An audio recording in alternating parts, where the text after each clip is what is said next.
Okay guys, welcome back to the channel. So as we get closer to the season, Matty boy, and we start making our final decisions on what's going to end up in our bags, there's a little bit of testing still to be done, I think, on both sides. 100%, yep, me especially, but you've been tinkering a little bit with the driver.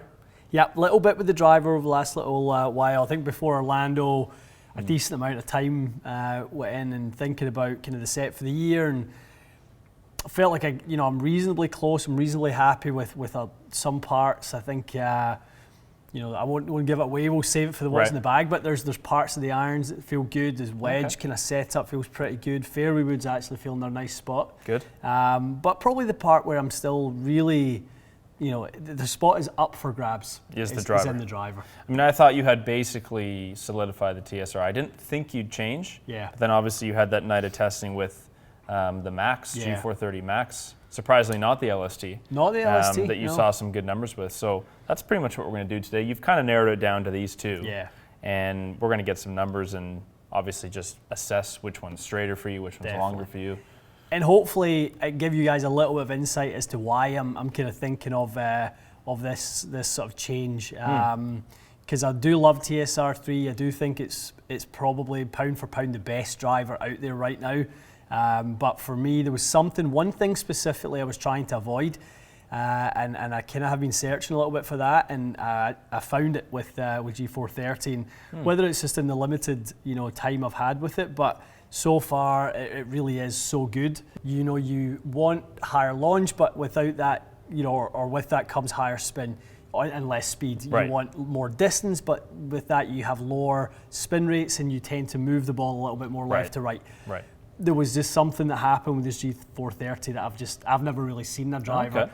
You and I talked about trying to build me a Ping G430 Max back in whenever that was, a long time ago. The 425. And we could never get it to just sit in the right window. No, not quite. It was always spin up a little bit for you on your miss. Exactly. So 430 to me is really the performance that I've always been looking for. So I've built it up over the weekend. I've kind of committed to a shaft in the Ventus blue, not the TR, the original blue. Just the regular blue? Yep, in 6X. Haven't built it overly stiff. Built it at 45 and a quarter. Okay, so pretty standard. Yep, not kind of going for the home run ball really right now. Played around a little bit with the weight, so finding that I had the 25 gram in there and I took it out, replaced it with the 17 gram, that brought the swing weight down just under D4. Which is where you generally Which is where I like it. Yeah, D3 and a half is kind of right on where it is. My Titleist is very, very similar. So, interested to see if this test that we're going to show you guys today shows up the exact reason that I've been thinking of making this change. Okay, do you want to hit TSR first? Let's do that. Okay, let's get some numbers.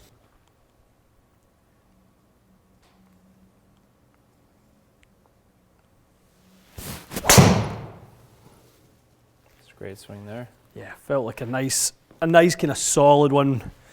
Probably about on my ideal numbers and launch conditions as well, Matty. Probably 13. It must have been 13 and 22. That would be. Yeah, that's gorgeous. Yeah. Good strike. I didn't feel like a good swing. I get stuck on that one, but it's done quite well. It's done fine. It's just barely up the right. It's just. You'll probably have a hair more spin. Yeah.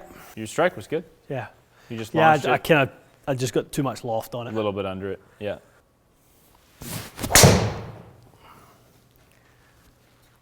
Sounded good. Really good.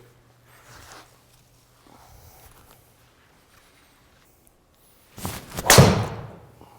a good swing. Actually done quite well that one because it wasn't a great strike. A little high in the head. Yep, definitely. A little 9 millimeters. Yeah, no, it did. Kept the spin reasonable. Done okay. Yeah, no, I could feel it. I really felt that high strike. So.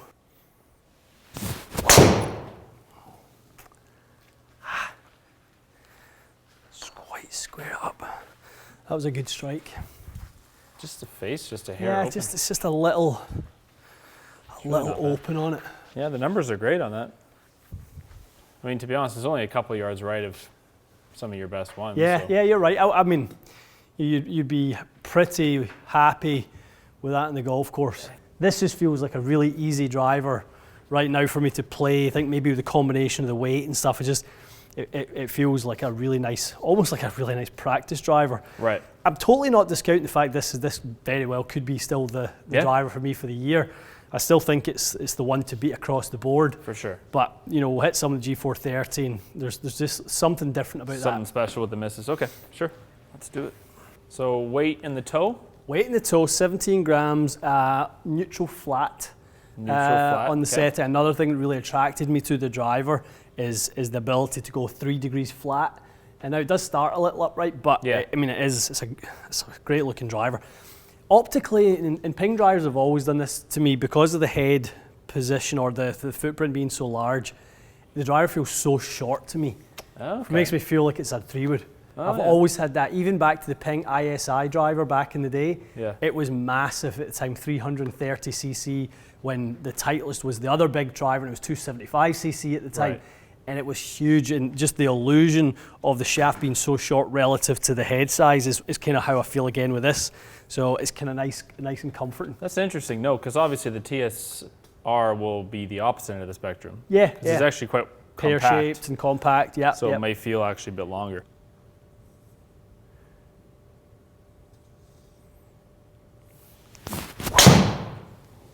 That sounded great.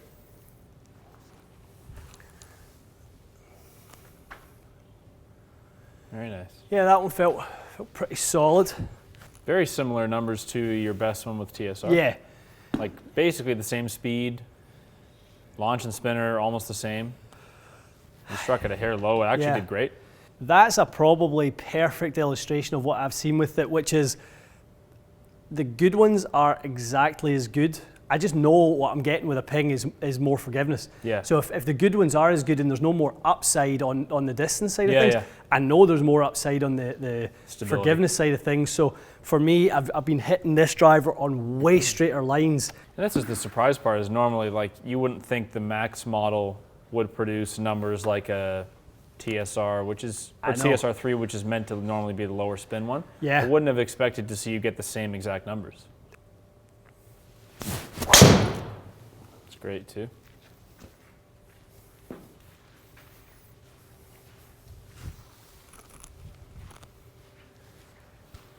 Yeah, it's cool. Even striking it a little bit lower, it's not spiking. Doesn't spin. go anywhere, does it? So is that one of the things you noticed? That was the thing I noticed. Okay. The spin consistency, the deviation is just so tight on this one. So I was hitting some, and the worst strikes, I think the worst or highest spin I got was 2,700, and on the lowest spin I got was like 2,100. Really? In a window I've never seen for me before. I've just always been so susceptible to the like low the spin. 35 or the 1,600, yeah. A little bit low in the head, Matty. Not a bad delivery, but It looks like it's flying well, though. Be curious what that... So this is the one that you kind of saw up close to 3,000 normally with Titleist? And more, like 35. Okay, so it's Yeah. kept it under 3,000 where Under you 3. normally would see 3,500. Yeah. Sounded great. Dead straight.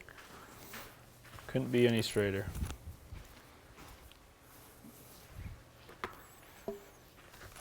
Yeah, honestly, even a little bit low in the face. Touch low in the face. But quick. 25, 161.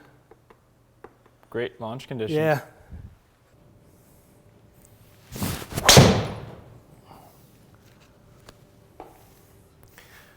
That's actually a better part of the head for That's sure. fine, yeah. Yeah, you had a couple like that with the Titleist too. Mm-hmm. Just barely up the right side. Yeah, you've got a bit of a decision to make. They really do fly almost the same yardage. Yeah, which is, I definitely didn't feel like I did feel like a surprise at the ball speed. I did feel like it was, if anything, slightly higher.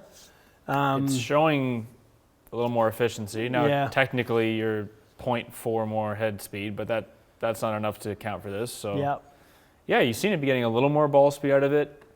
It doesn't show in the numbers because they're so similar, but your misses are, I think, the spin management is better. You don't overspin the push as much, and you don't underspin the pull as much with the Ping. And the results are both, I mean, we watched perfect ball flights with both drivers. So you're capable of hitting kind of your ideal drive the with same both. one with both, yeah. Yeah, so I think what it's going to come down to is, you know, are you, and it sounds like you like the look of the head and stuff, and I feel very confident with it. You feel confident with it, so, I mean, the reality is there's no downside to you playing the Ping. I think I wouldn't mind seeing you at least play some rounds of golf with that. Me too. I'd like to see it in the course, and that might be how you make your final decision. Yeah, I think we're going to have to maybe get on a plane and go somewhere, Matty, to make these final decisions. I think that could be arranged, yeah. A little sun in our face. I say we table it. I think the current lean is towards the Ping, though. For sure. I can tell you're enjoying it more. I mean, if I were just being objective and I never seen you swing, I would probably tell you to take the Ping as well. Definitely. Because there's no downside. Your best drives with both are nearly identical. Yeah. It's crazy. Yeah. And this the miss on, like, you're literally scratching your head at times with some of the misses going, like, how? How can it come low in the head and spin at 21 well, or 22? Well, that's what we were saying a couple of times. Like, how could you leave and it wasn't way open, but you had one that was down the right edge of the green. Yeah. Face a little open, low strike. Yeah. Spins at 24, and I'm just like, how? What are the physics behind that not spinning up? We've just always seen drivers, you know, just be so penal when you do things like that. It's like, okay, compound error, blah blah blah. This thing just gives you protection. And I think that's if I'm not wrong, the reason you've never really played a Ping is that normally that slight push, low strike, spins way up, and you lose 30 yards, and you just go like, no way. I'd rather not try and swing better. Yeah, I'd rather try to, I'd rather try to turn, whatever. It's kept you away from them. Now that seems to not be the case, and good on Ping for doing that. 100%. Yeah, the thing with this guy is that I'm looking forward to is once I do feel more settled with the swing, and I start going through more of the speed phase, is like, what can it do then? Totally. When I'm pushing it, you know, back in the 115, 118 swing speed kind of range. Right now, I'm kind of coasting on it a little bit. So if it's this good at slower speeds. Super efficient, right? Yeah. Well, why don't you guys put in the comments what you preferred? What ball flight did you prefer? I think you're gonna have a hard pick, but go ahead and try. Yeah, there'll be some people that like the Titleist for what the Titleist offers, but and you know, a lot will say that I can't get over the look of the Ping, so you know, give me the Titleist all day long. That's fair. I get it. I get it. But as somebody who loves the numbers and is you know, that's my job, I just cannot ignore that standard deviation being so tight on the Ping. Yeah. All right. Well, for now, Ian is a Ping driver player. You heard it here first. TBD on a couple trips we have coming up where we'll play some golf and hit some outdoor flights, but I would say you're leaning towards that for now. I know we will probably phrase this as Ian's next driver, but it is your next driver for now. For now. Okay. Hope you guys enjoyed watching that. We will see you again soon.